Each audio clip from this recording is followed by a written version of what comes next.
Mysterious white clouds keep popping up near the Bahamas, and no one knows why.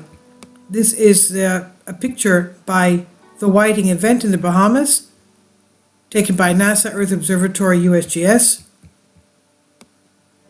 Strange, aren't they? The slice of ocean squeezed between Florida and the Bahamas is one of the most well-studied marine environments in the world, and yet it's also the epicenter of a lasting geological mystery. Since at least the 1930s, scientists in the region have noticed strange billowing white clouds appearing in the turquoise tranquility of the water's surface. The curious phenomenon is called a whiting event, and scientists still do not understand why it occurs in the Bahamas. It has become a sort of a white whale for the researchers at the nearby University of Southern Florida, USF, and suspended calcium carbonate shown in the images. The perplexing patches of light-colored ocean are sometimes noticed in other oceans and lakes worldwide, but in the Bahamas they pop up more often than usual. Direct sampling of the cloudy waters suggests that they contain high concentrations of carbonate-rich particles.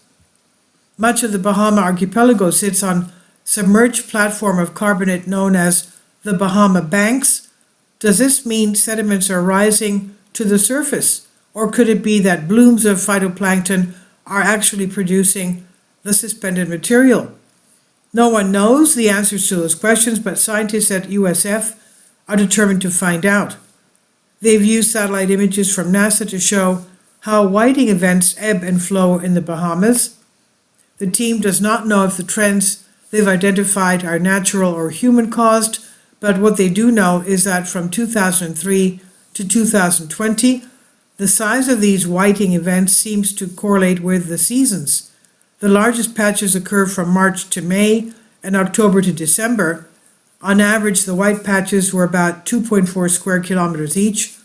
On a day with clear skies, satellite images usually snapped about 24 of them, covering a total area of 32 square miles. Between 2011 and 15, however, the patches suddenly swelled in size, covering more than 200 square kilometers of the ocean at their peak. And by 2019, however, the patches shrunk again, although they never got quite as small as they had previously been. The findings suggest a 10-year cycle might be at play, but a cycle of what exactly?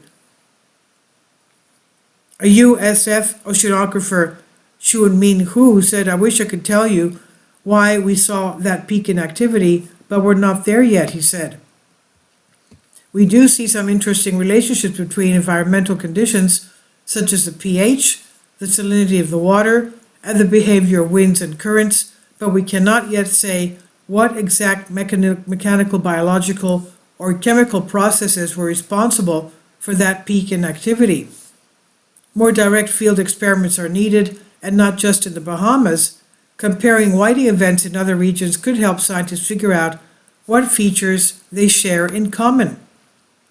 The USF researchers tested their model with whiting events in the Great Lakes with preliminary success, but now need to back up those patterns on the ground, or rather in the water. Some studies, for instance, have shown that whiting events happen more in places with muddy sediments.